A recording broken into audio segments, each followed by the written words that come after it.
Hello everyone, very good morning. So last લેક્ચરની અંદર આપણે ધ્વનિ એના પ્રકાર જોયા હતા. Audible sound and non audible sound. Audible sound એટલે કે શ્રાવ્ય ધ્વનિ, નોન ઓડિયેબલ સાઉન્ડ એટલે અશ્રાવ્ય ધ્વનિ.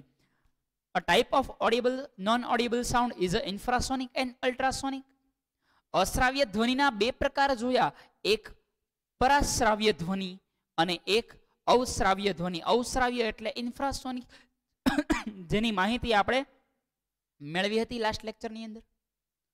આજે આપણે વાત કરીએ પરાશ્રાવ્ય ધ્વનિ વિશે. તો ચલો સમજીએ પરાશ્રાવ્ય ધ્વનિ એટલે શું.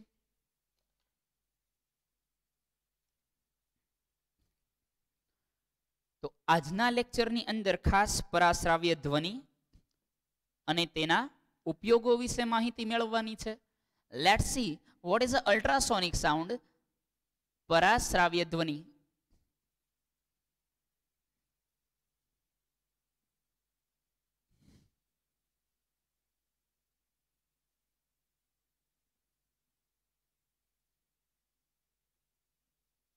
Ultrasonic sound. સી પરાશ્રાવ્ય ધ્વનિ કોને કહીએ છીએ? તો જેની આવૃત્તિ છે એ આવૃત્તિ 20,000 હર્ટ્ઝ કરતા વધારે હોય. જે ધ્વનિની આવૃત્તિ એ 20,000 હર્ટ્ઝ કરતા વધારે હોય તો આવા ધ્વનિને પરાશ્રાવ્ય ધ્વનિ તરીકે ઓળખવામાં આવે છે. ફરી એકવાર, જે ધ્વનિની આવૃત્તિ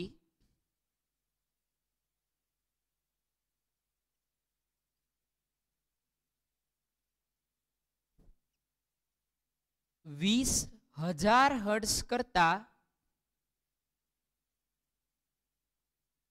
વધારે હોય તો આવા ધ્વનિને પરાશ્રાવ્ય ધ્વનિ કહે છે. કેવું ધ્વનિ કહે છે ડિયર ફ્રેન્ડ્સ? પરાશ્રાવ્ય ધ્વનિ કહે છે. અલ્ટ્રાસોનિક સાઉન્ડ તરીકે ઓળખવામાં આવે છે.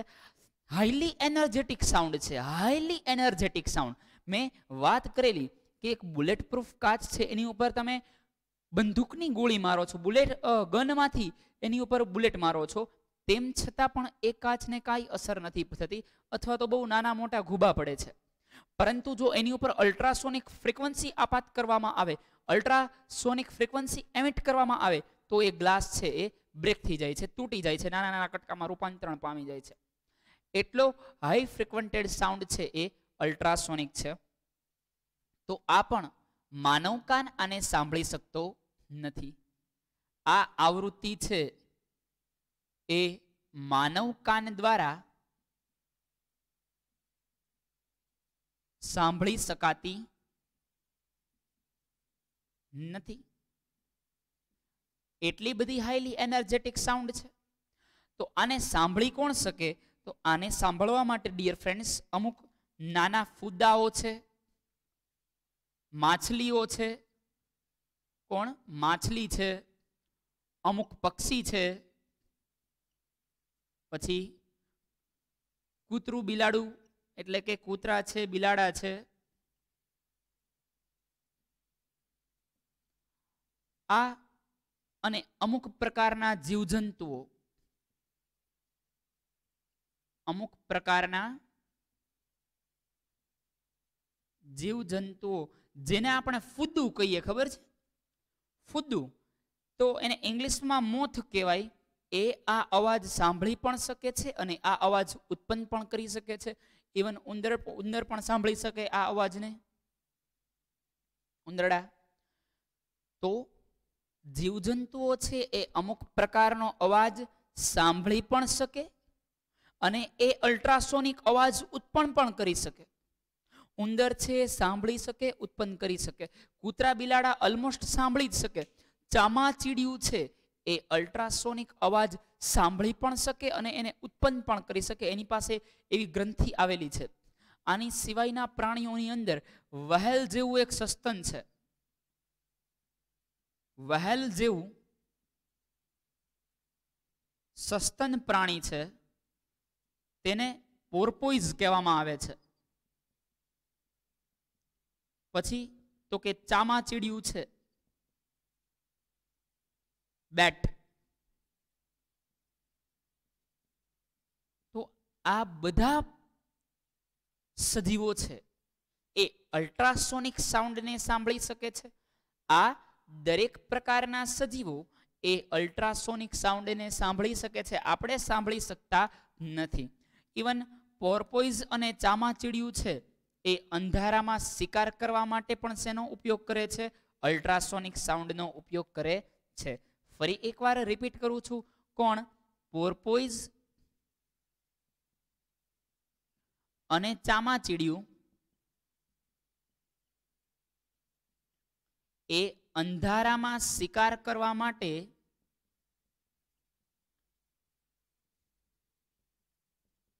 આ પરાધ્વનિનો ઉપયોગ કરે છે, અલ્ટ્રાસોનિકનો ઉપયોગ કરે છે. કયા બે પ્રાણીની વાત કરીએ છીએ? પોર્પોઇઝ અને ચામાચીડિયું. આ બંને સજીવો, બંને મેમલ્સ સમુદાયમાંથી આવે છે, બંને સસ્તન વર્ગના પ્રાણીઓ છે. ઉંદરડા છે એ અવાજ પણ આ પરાશ્રવ્ય ધ્વનિ ઉત્પન્ન કરીને નાની મોટી રમત રમતા હોય. ઉંદરડા છે. ક્લિયર? તો ઉંદર છે એ પરાશ્રાવ્ય ધ્વનિ ઉત્પન્ન કરી અને કેટલીક રમતો રમે છે.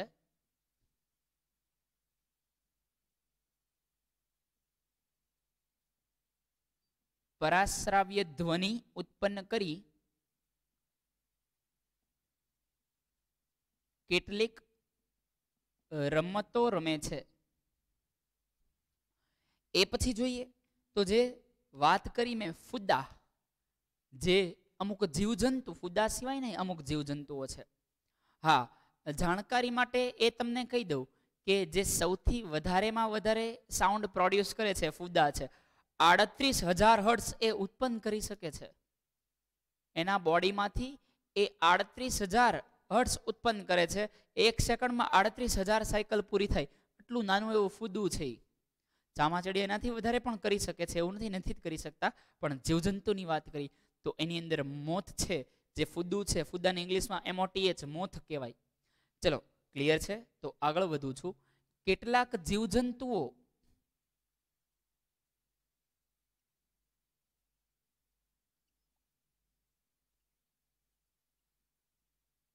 આ પરાશ્રાવ્ય ધ્વનિને પારખી પણ શકે છે. પરાશ્રાવ્ય ધ્વનિને પારખી શકતા હોવાથી એની ઉપર કોઈ શિકારી પ્રાણીએ હુમલો, હવે ચામાચીડિયું શિકાર કઈ રીતે કરે ને એ આપણે આગળ સમજીશું. ચામાચીડિયું ઉડતું હોય રાત્રે અંધારાની અંદર, ઉપરથી અલ્ટ્રાસોનિક આપાત કરે એટલે ખબર પડે અહીંયા ક્યાંક જીવડું છે, એટલે સીધે સીધું એની ઉપર અટેક કરે. અને જીવડાને ખબર પડે કે અહીંયા ક્યાંક વેવ આવે છે એટલે આખો ખાવા આવવાનું છે, એટલે એ જે જીવજંતુ છે એ ભાગવાની ટ્રાય કરે. જેની સ્પીડ વધારે છે એ બચી જાય. ચામાચીડિયાની સ્પીડ વધારે હોય તો એ ભક્ષણ કરી લે, પહેલાની સ્પીડ વધારે હોય તો એ બચી જતું હોય છે. સમજો છો? એટલે એવું કહી શકાય કે કેટલાક જીવજંતુઓ આ પરાશ્રાવ્ય ધ્વનિને શું કરી શકે છે? પારખી શકે છે, ઓળખી શકે કે ભાઈ આ છે એ પરાશ્રાવ્ય ધ્વનિ છે. સમજો છો? હવે શું થશે તો કે કોઈ શિકારી પ્રાણી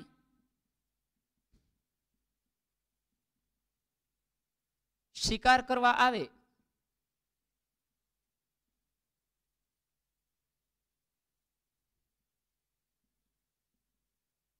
ત્યારે તે આ અવાજ સાંભળી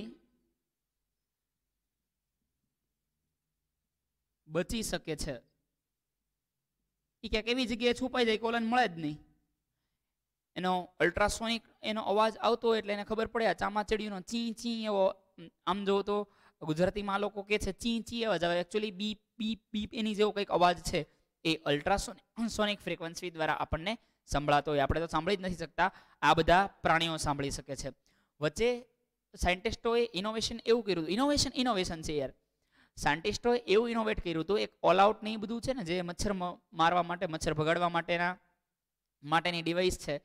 તો કાંઈ પણ છે, ઓલ આઉટ છે કે કાંઈ પણ છે, એના લીધે ફેફસામાં લાંબા સમયે રોગ ઉત્પન્ન થાય છે. ફેફસું છે નબળું પડે છે. એની બદલે એક એવી ડિવાઇસ ફાઉન્ડ કરી હતી કે સ્વિચ પાડી દો એટલે એમાંથી અલ્ટ્રાસોનિક સાઉન્ડ ઉત્પન્ન થતો રહે અને આજુબાજુ વાંદા અને અમુક સજીવો છે એ આવી શકે નહીં. પણ લાંબા સમય સુધીના અલ્ટ્રાસોનિક સાઉન્ડ એ પણ આપણા શરીરને એ નુકસાન કરતો હોય છે.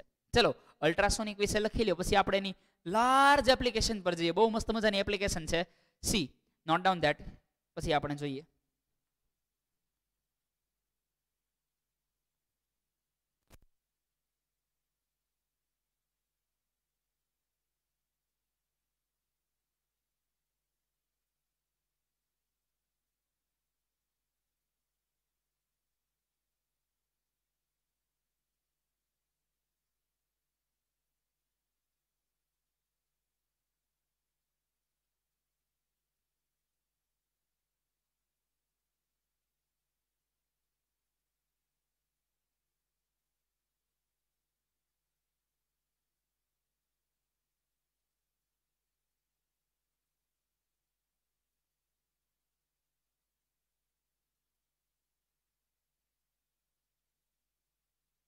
ચલો dear friends, I hope complete થઈ ગયું હશે.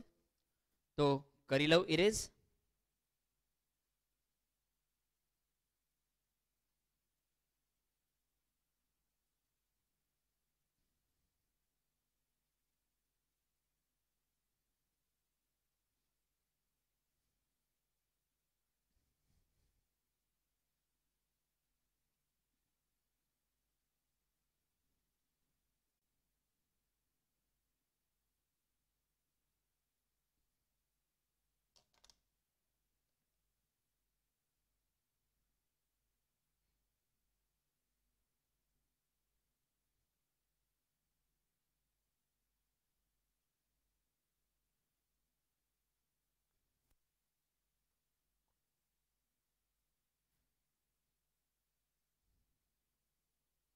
ચલો ત્યારે વધીએ આગળ. હવે એ પછી જોઈએ પરાધ્વનિના ઉપયોગો.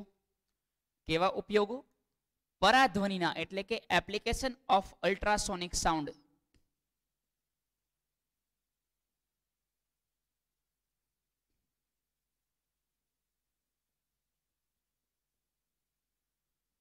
આનો યુઝ ક્યાં આગળ થાય છે? સૌથી પહેલા જોઈએ તો અમુક જગ્યાએ ઇન્ડસ્ટ્રીઝની અંદર, ખાસ કરીને કહીએ તો ઉદ્યોગોની અંદર અમુક વિષમ ભાગો હોય, અમુક ઇલેક્ટ્રિકના ભાગો હોય. હવે ઇલેક્ટ્રિકના ભાગને સાફ કરવા હોય તો તમે કઈ ત્યાં પાણીનો ફુવારો ના મારી શકો, અધરવાઇઝ તો ઇલેક્ટ્રિક ભાગ શોક થઈ જાય. સમજો છો? અમુક એવા ભાગ હોય કે જ્યાં આગળ કોઈ સાધન ન પહોંચતું હોય સફાઈ કરવા માટે, વિષમ ભાગ, જેમ કે એક સ્પાઇરલ આકારની નળી છે, સ્પ્રિંગ જેવી મોટી બહુ નળી આવે, એવી સ્પ્રિંગ જેવી નળી લેબની અંદર, અમુક ઇન્ડસ્ટ્રીઝની અંદર જોવા મળે. તો હવે એ સ્પ્રિંગ જેવી નળીને સાફ કેમ કરવી? ત્યાં કઈ તમે કપડું નાખીને ખેંચી ના શકો ઓલી જગ્યાએથી, તૂટી જવાની શક્યતાઓ રહે. તો હવે પ્રોબ્લેમ એ છે કે આને સાફ કેમ કરવી? તો એનું સોલ્યુશન અલ્ટ્રાસોનિક સાઉન્ડ પાસે છે, પરાધ્વનિ પાસે છે. તો એપ્લિકેશન નંબર 1, ઉપયોગ નંબર 1,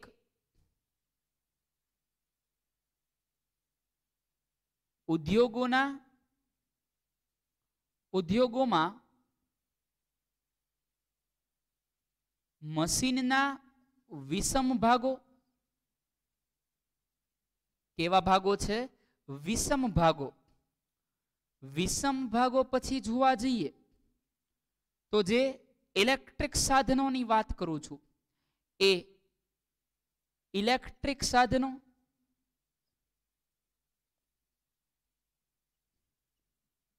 આ બધાની સફાઈ કરવા માટે, આ બધાને ક્લીન કરવા માટે શેનો ઉપયોગ કરવો પડે છે? તો કે આને ક્લીન કરવા માટે આપણે પરાધ્વનિનો ઉપયોગ કરવો પડે છે. શેનો ઉપયોગ કરવો પડે છે ડિયર ફ્રેન્ડ્સ? પરાધ્વનિનો. બીજું કે સર વિષમ ભાગો શું છે? આને સફાઈ કરવા માટે કઈ રીતે સફાઈ થાય એ હમણાં સમજાવું. વિષમ ભાગને જોવા જઈએ તો મશીનના એવા ભાગ, મશીનના એવા ભાગો કે જ્યાં આગળ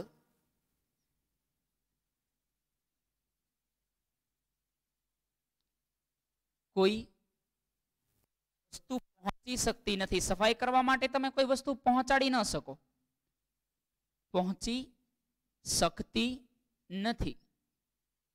હવે આને કઈ રીતે સફાઈ કરવામાં આવે છે એ સમજીએ. તો શું કરવામાં આવે કે ભાઈ આ જે સાધનો છે, ઇલેક્ટ્રિક સાધનો હોય તો એમાં ડાયરેક્ટલી એક નાના એવા કેમિકલ વડે, નાના એવા કેમિકલને ત્યાં છાંટવામાં આવે અને પછી અલ્ટ્રાસોનિક ધ્વનિ છે, એ અલ્ટ્રાસોનિક સાઉન્ડ છે એના ઉપર મારવામાં આવે. મશીન છે, મશીનની સફાઈ કઈ રીતે થાય? તો કે આખું મશીન છે એને આખા કેમિકલમાં ડૂબાડી દેવાનું. એ જે મશીન છે અલ્ટ્રાસોનિક સાઉન્ડથી જેની સફાઈ કરવાની છે, મશીનની અંદર બહુ ડસ્ટ જામી ગયેલી છે, ત્યાં આગળ કોઈ સાધન પહોંચી નથી શકતું, તો એ મશીનનો જે ભાગ છે એને કેમિકલવાળા પાણીમાં ડૂબાડી દેવાનું હોય, અથવા તો એની અંદર કેમિકલ નાખવાનું હોય. દાખલા તરીકે કોઈ એક આવો ભાગ છે, ચલો સમજાવવા માટે સમજાવું છું તમને, આના તમારે ડ્રો કરવાની જરૂર નથી. આવી એક નળી છે,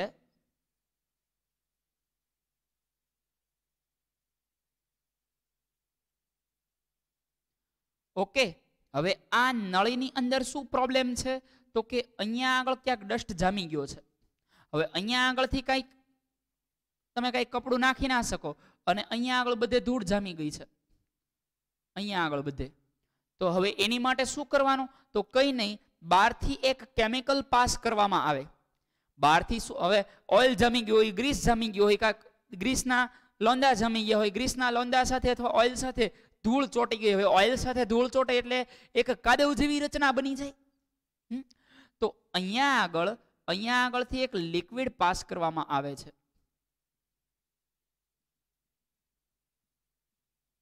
હવે એ લિક્વિડ શું કાર્ય કરશે? તો કે એ આની સાથે ચોંટી જશે. એ લિક્વિડ છે એ આ જે ડસ્ટના ભાગો છે એની સાથે તો ચોંટી જશે, નીકળશે તો થોડું ઘણું ડસ્ટ તો રહી જ જશે. એટલે આપણે ખાલી લિક્વિડમાં ડૂબાડી દીધું. હવે જોરથી અલ્ટ્રાસોનિક વેવ બહારથી પાસ કરવામાં આવે છે. હવે સર તો લિક્વિડ તો છે, તો અલ્ટ્રાસોનિકનું શું કામ છે? સી ડિયર ફ્રેન્ડ્સ, આપણે જ્યારે કોઈ પણ ઘરની અંદર પેલા વાસણ છે એ સાફ થતા હોય ત્યારે તમે જોયું હશે, ખાલી પાવડરનું પાણી નાખીને કાઢી ના નાખવાનું હોય, એને એકદમ બળથી જે ચિકાસ છે એ ચિકાસ કાઢવી જ પડે. એ ચિકાસ આપણે શું કરવી પડે? આપણે એટલે ઘરના સભ્ય અથવા તો બહારથી કોઈ વ્યક્તિ કામ કરવા આવતા હોય એ વાસણની અંદરથી ચિકાસ કાઢે છે, ઓકે. એની માટે બળ આપવું પડે.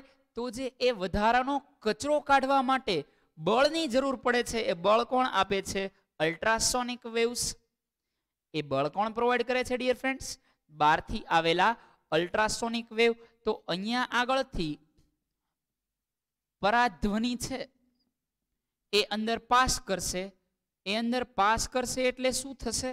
તો કે ભાઈ જેવા પરાધ્વનિ અંદર જશે એટલે આને આખે આખું ઉખાડી લેશે. ઉખાડીને આને ક્યાં જવા દેશે? કેમિકલની અંદર.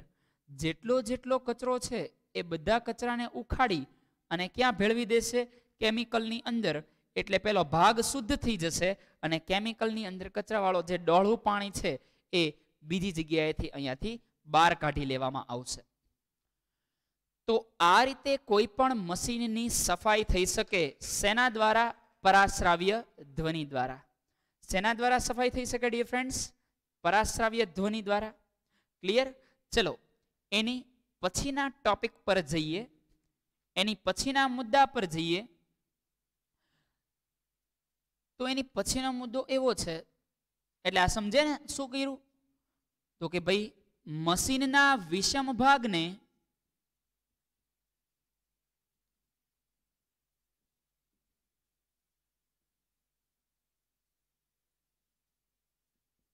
સફાઈ કરતા કેમિકલમાં ડુબાડી રાખવામાં આવે છે.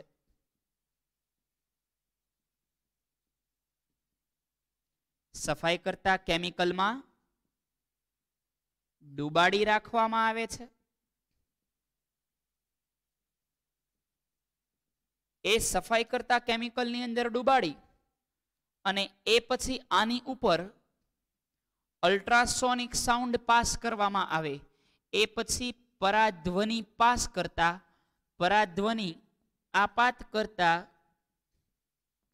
તે વિષમ ભાગ છે એ વિષમ ભાગો શુદ્ધ બને છે. વિષમ ભાગ કેવા બને છે ડિયર ફ્રેન્ડ્સ? એકદમ શુદ્ધ બની જતા હોય છે. નંબર 2 પર જઈએ, એની પછીના ટોપિક પર જઈએ, એની પછીના મુદ્દા પર જઈએ તો બીજો પરાધ્વનિનો ઉપયોગ શું છે? તો કે બીજો પરાધ્વનિનો ઉપયોગ એવો છે કે ધાતુની અંદર કોઈ પ્રકારની તિરાડ પડી છે. સી આને આમ બહુ ડીપમાં સમજાવું તો આને એનડીટી કહેવાય. NDT, non destructive testing. કોઈ પણ તત્વનો, કોઈ પણ પદાર્થનો વિનાશ કર્યા વગર ટેસ્ટિંગ કરવાની પદ્ધતિ છે. સી આજથી ઘણા બધા વર્ષો પહેલા શું થતું, 200-300 વર્ષો પહેલા, કે ત્યારે કઈ ક્વોલિટી જેવું હતું નહીં. જેમ જેમ ક્વોલિટી ઇન્ક્રીઝ થઈ એટલે કે હવે આવી જઈએ 50-60 વર્ષ પહેલા, તો એ 50-60-70 વર્ષ પહેલાની જેટલી ઇન્ડસ્ટ્રીઝ છે, જેટલા ઉદ્યોગો છે, દાખલા તરીકે એક રબરનું ટાયર બનાવવાની ફેક્ટરી છે, એ રબરના ટાયરની અંદર 100 ટાયર બનાવ્યા. હવે સારી કંપની હોય ક્વોલિટી ચેક કરશે કે ભાઈ રબરના ટાયર છે એ બરાબર બન્યા છે કે કેમ. તો એ 10,000 ટાયરમાંથી કોઈ પણ 5 ટાયરને ફાડી અને જોવાનું કઈ અંદર ભૂલ નથી રહી ગઈ ને. સમજો છો? એ 10,000 માંથી કોઈ પણ 5 ટાયરને ફાડે અને તોડી ફોડીને જોવે કે અંદર બનાવતી વખતે કઈ ફૂગો, બબલ રહી ગયો છે. જો રબર ઓગળે ત્યારે બબલ થતો હોય, બબલ અંદર રહી ગયો હોય તો એ જલ્દી ટાયર ફાટી જાય. એટલે ક્વોલિટી મેન્ટેન છે કે નહીં, તો આ ડિસ્ટ્રક્ટિવ ટેસ્ટિંગ, એને વિનાશ કરી અને ટેસ્ટિંગ કરવું પડતું હતું. હવે એનડીટી આવી ગયું, નોન ડિસ્ટ્રક્ટિવ ટેસ્ટિંગ. હવે આ નોન ડિસ્ટ્રક્ટિવ ટેસ્ટિંગની અંદર શું છે કે ધાતુમાં રહેલી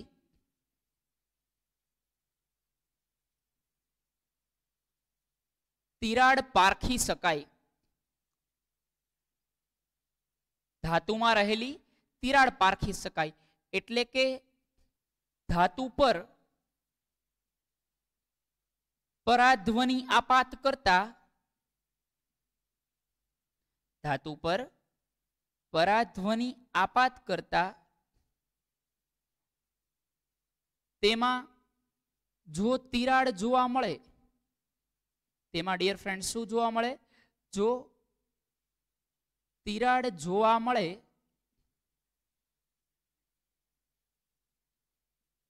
તો આપણે સમજવાનું, તો ત્યાંથી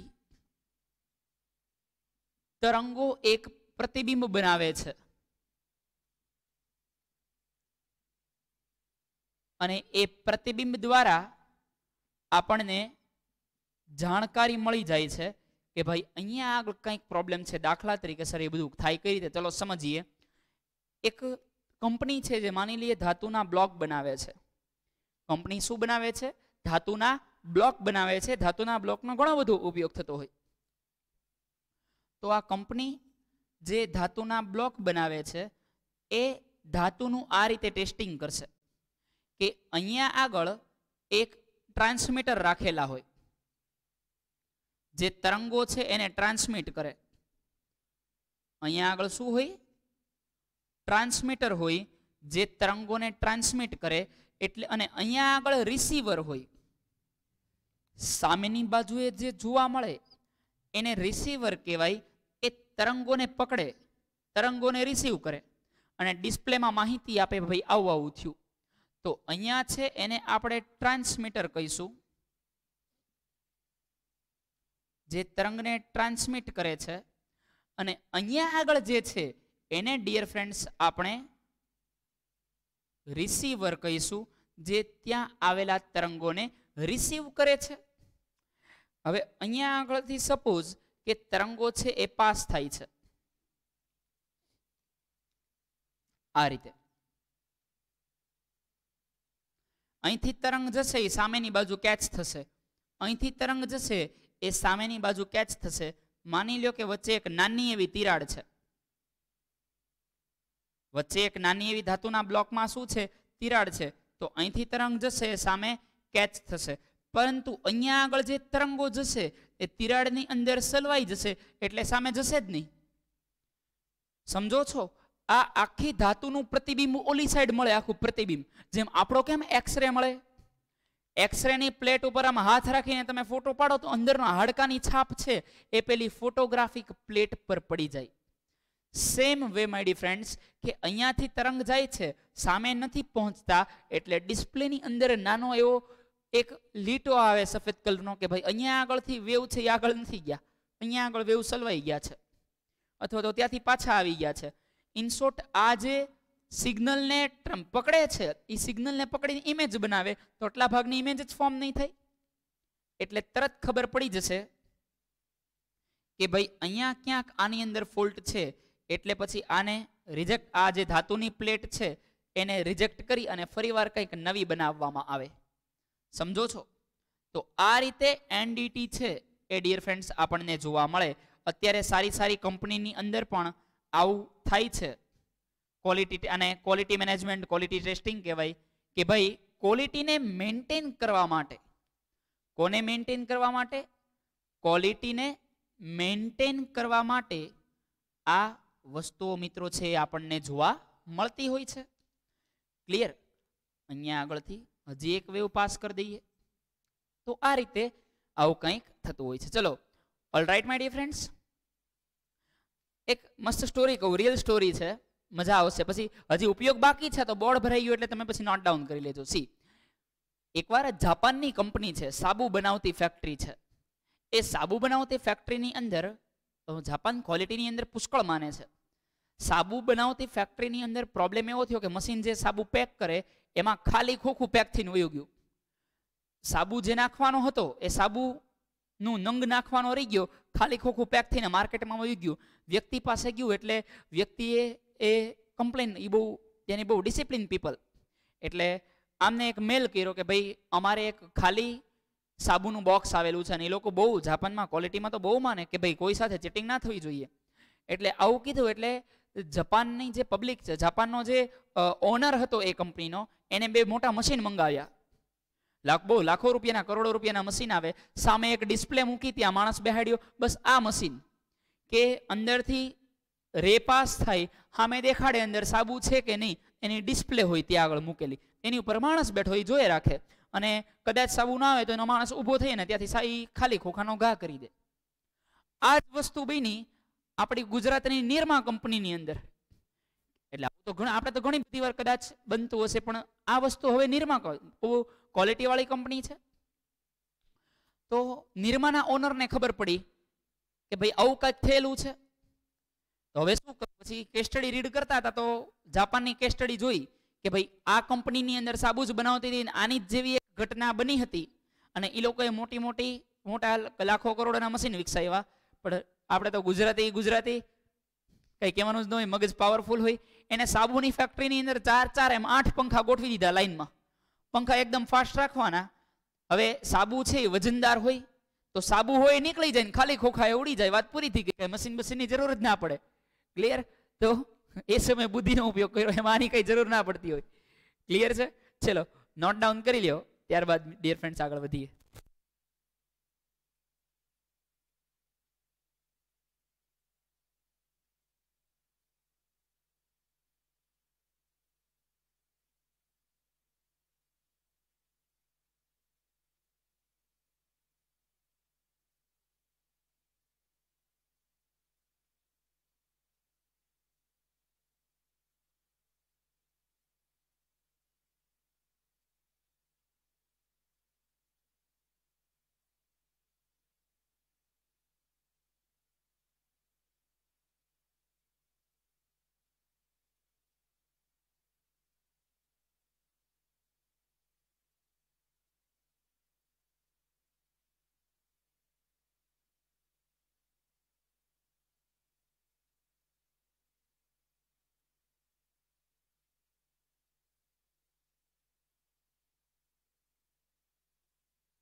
ચલો ડિયર ફ્રેન્ડ્સ, કમ્પ્લીટ થઈ ગયું હશે તો આપણે ત્યાંથી આગળ જઈએ. એપ્લિકેશન નંબર 3, ઉપયોગ નંબર 3 જોઈએ. તો અત્યાર સુધી ઇન્ડસ્ટ્રી લેવલ હતો, હવે આપણે મેડિકલ પર આવીએ.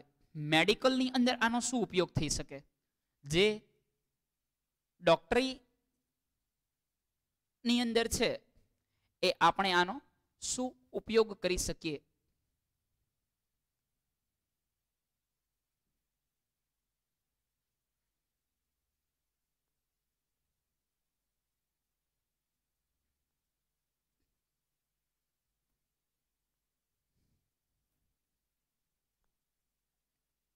ચલો ત્યારે વધીએ આગળ. ઉપયોગ નંબર 3. હવે મેડિકલ ક્ષેત્રે જોઈએ કે મેડિકલ ક્ષેત્રે આનો શું ઉપયોગ થઈ શકે. તો એપ્લિકેશન નંબર 3 મેડિકલ ક્ષેત્રે એટલે કે તબીબ ક્ષેત્રે તેનો શું ઉપયોગ થાય છે એ સમજીએ. તો એના માટે પણ ઉપયોગ નંબર 1 સૌથી પહેલા તો હૃદય છે, હૃદય પરથી પરાધ્વનિ પાસ કરી ઈસીજી મેળવી શકાય છે, તેનું પ્રતિબિંબ મેળવી શકાય છે. શું મેળવી શકાય છે? તેનું પ્રતિબિંબ મેળવી શકાય છે. અને આ જે હૃદયનું પ્રતિબિંબ મેળવવાની જે સિસ્ટમ છે, આ સિસ્ટમને ઈસીજી તરીકે ઓળખવામાં આવે છે. તેના પ્રતિબિંબને ઇકોકાર્ડિયોગ્રામ તરીકે ઓળખાય છે. શેના તરીકે ઓળખાય છે? ઇકોકાર્ડિયોગ્રામ, જેને બીજી ભાષામાં ઈસીજી તરીકે પણ ઓળખવામાં આવે છે. સમજો છો? ચલો, તો હૃદયનું પ્રતિબિંબ મેળવી શકાય, જેથી કરીને અંદર શું ફોલ્ટ છે, ધબકારા કેવા છે, કોઈ પ્રોબ્લેમ છે કે કેમ, તો દિલ બેચારા બનાવી શકાય છે. એટલે હૃદય છે એનું પ્રતિબિંબ મેળવી શકાય છે. હવે અહીંયા આગળ એ પ્રતિબિંબ મેળવવું એટલે એના ધબકારા પેલી ડિસ્પ્લેની અંદર તમે જોયા હશે, કંઈક પ્લસ માઇનસ આ રીતે થતું હોય. જોયું હશે ને આવું કંઈક. આ મ્યુઝિક બંધ થાય એટલે સમજવાનું ભાઈશ્રીનું મ્યુઝિક બંધ થઈ ગયું. તો એ પણ એક પ્રકારનો પરાધ્વનિનો ઉપયોગ છે. નંબર 4 પર જઈએ તો ચોથા નંબરનો ઉપયોગ જોઈએ તો શરીરના કોઈ પણ અંગ છે એ કોઈ પણ અંગનું પ્રતિબિંબ મેળવી શકાય. દાખલા તરીકે આપણા કોષની ઘનતામાં વધઘટ થઈ છે. હવે કેન્સરના કોષ હોય ને, તો કેન્સરના કોષની અંદર એ સામાન્ય કોષ કરતાં નાના મોટા ઇસ્યુ ઊભા થયેલા હોય, ડેમેજિંગ જોવા મળે, એની ઘનતા વધારે હોય. એટલે શરીરમાં કોઈ પ્રકારની ગાંઠ જોવા મળે, કેન્સરની ગાંઠ જોવા મળે તો તરત ખ્યાલ પડી જાય ડિસ્પ્લેમાં, ભાઈ અહીંયા આગળ ગઠ્ઠો જામી ગયેલો છે અને એ ગાંઠના કારણે કંઈક પ્રોબ્લેમ્સ ઊભા થવાના છે. તો એની પછીનો મુદ્દો એવો કહી શકાય મિત્રો કે જ્યારે કેન્સરની ગાંઠ છે, કોઈ બીજી કોઈ ગાંઠ છે, એનું કેન્સરની ગાંઠ લીવર માની આપણે એવું જ લખીએ કે શરીરના કોઈ પણ ભાગનું, જેવા કે લીવર, શરીરના કોઈ પણ ભાગ જેવા કે કિડની, લીવર તેમજ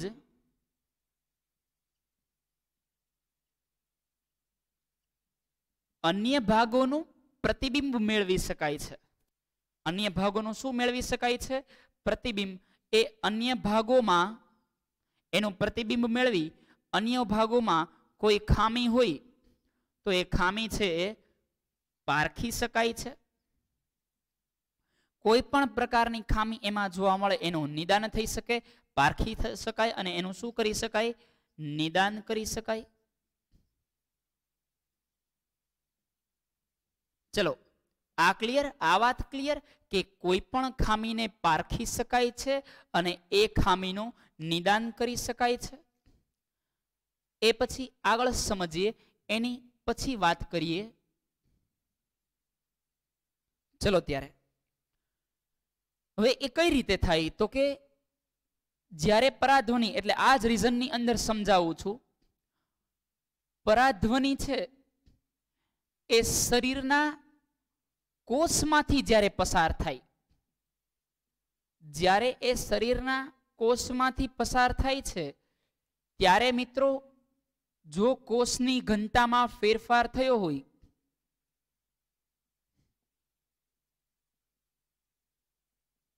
તો એ ફેરફારનું પ્રતિબિંબ છે, એ ફેરફારનું પ્રતિબિંબ બનાવીને આપે છે. એટલે કઈ પણ પ્રકારની કોઈ ગાંઠ હોય તો આપણને તરત ખબર પડી જાય છે કે ભાઈ આમાં આ પ્રકારનો કંઈક પ્રોબ્લેમ થયેલો છે. વાત સમજાય છે? ચલો ત્યાંથી આગળ જઈએ.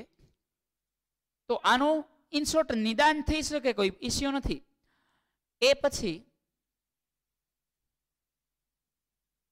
ભ્રૂણ તપાસ થઈ શકે.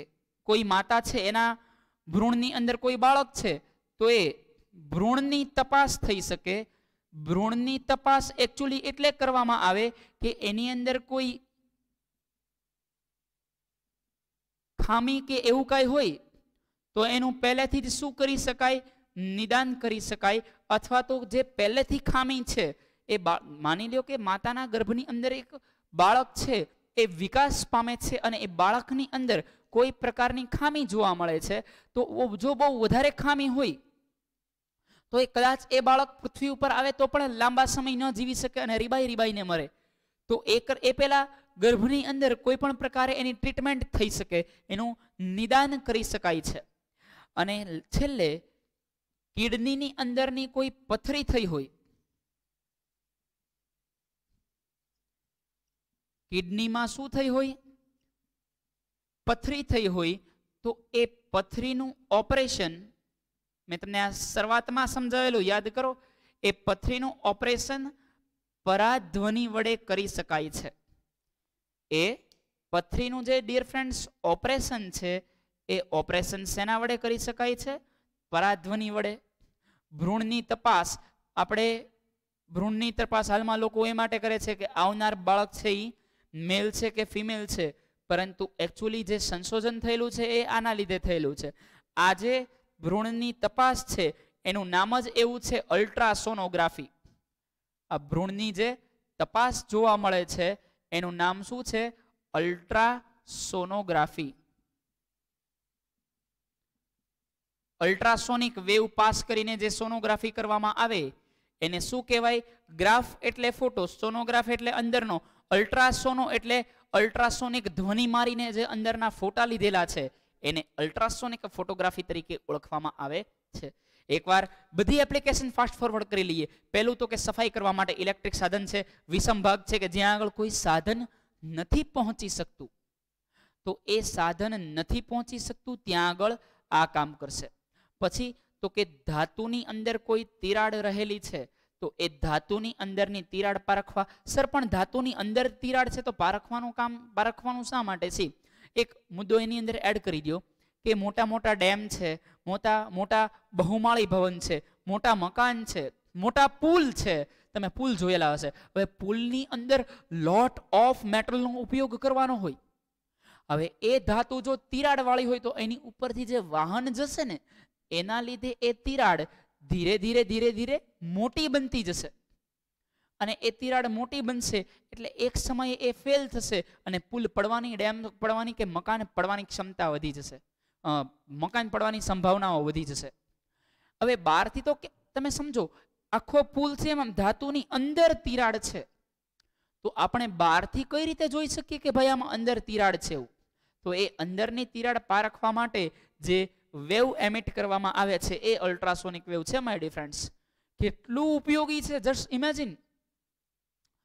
બીજું કે કિડની ઉપર એટલે કામ કરે છે પ્રોપરલી, કિડની ઉપર અલ્ટ્રા હાઈ ફ્રીક્વન્સીના વેવ મારેલા હોય. જે ભ્રૂણની તપાસ કે શરીરની સોનોગ્રાફી કરે ઈ જ વેવ કિડનીમાં ન ચાલે. કિડની ઉપર જે અલ્ટ્રાસોનિક વેવ મારે એ શરીર કરતા લગભગ 5 કે 6 કે 10 ગણી ઉર્જાવાળા વેવ હોય, બહુ મોટા બલ્કમાં મારે. એના લીધે પથરી છે એ તૂટી જાય છે, એકદમ પાવડર બની જાય. કિડનીની અંદરની પથરી મેં તમને કીધી હતી ને 3 પ્રકારની ટ્રીટમેન્ટ હતી. પેલી જે શરૂઆતમાં બહુ જૂની ટ્રીટમેન્ટ હતી એ કાપકૂપ કરતા, કિડની પેલા ચામડી કાઢતા, કિડની કાપતા, એની અંદર પેલું નાખી સાધન નાખીને પથરી ખેંચતા બહુ પેઇનફુલ. માણસ બેભાન હોય પણ પછી એને લાંબા સમય સુધી પેઇન સહન કરવો પડતો. નેક્સ્ટ 3 એડવાન્સ સર્જરી આવી, એ લેસર સર્જરી હતી. લેસરથી ક્રોપ કરતા, અંદરથી સ્ટોન છે એ કાઢી લેતા. પહેલા કરતા થોડી ઓછી બટ પેઇનફુલ સર્જરી હતી. ત્રીજી ટેકનિક આવી અલ્ટ્રાસોનિક ટેકનિક. અલ્ટ્રાસોનિક ટેકનિકથી પેલા ટાર્ગેટ બનાવે, ટીવીમાં જોવે, સામે દેખાય કે ભાઈ આને ભોપલાની નીચે, ફાંદાની નીચે અહીંયા ક્યાંક પથરી છે. બીમ મૂકે, ચાલુ કરે, પથરી છે એ એકદમ ચૂરો થઈ જાય, ભૂકો થઈ જાય, ડસ્ટ બની જાય. પછી એ મૂત્રવાહિની સ્વરૂપે મૂત્રમાંથી એ બહાર નીકળી જતી હોય છે ડસ્ટ. કેટલું સિમ્પલ. અને આમ જો તો કેટલું એડવાન્સ, પણ કેટલી સિમ્પલ રીતે આ લોકો ઓપરેશન છે એ ધીરે ધીરે સમજાવી દે છે. કેટલું સિમ્પલ રીતે ઓપરેશન કરી લે છે. પહેલા કરતાં કોઈ માથાભૂટ નહીં, કંઈ જ નહીં, અને પેઇન પણ નહીં. સો આપણી માટે એ બહુ બેનિફિશિયલ છે. ચલો ડિયર ફ્રેન્ડ્સ, આટલું તમે નોટ ડાઉન કરી લો. પરાધ્વનિ છે એ ખૂબ ઇમ્પોર્ટન્ટ છે, એટલે ખાસ એની ઉપર ભાર દેજો. ઇમ્પોર્ટન્ટ મીન્સ આગળ જતા જે તમે જો કદાચ આ ક્ષેત્રની અંદર જવાના હો તો ખૂબ કામ લાગશે. ઓકે, તો ડિયર ફ્રેન્ડ્સ, આજના લેક્ચર માટે આટલું રાખીએ. બાકી હોય નોટ ડાઉન કરી લે. મળીએ નેક્સ્ટ લેક્ચરમાં. હોમવર્કની અંદર ચાલેલું 2 વાર. મળીએ નેક્સ્ટ લેક્ચરમાં. ત્યાં સુધી સારું વર્ક કરો, સારું રીડ કરો. Good luck to all. Good bye dear friends.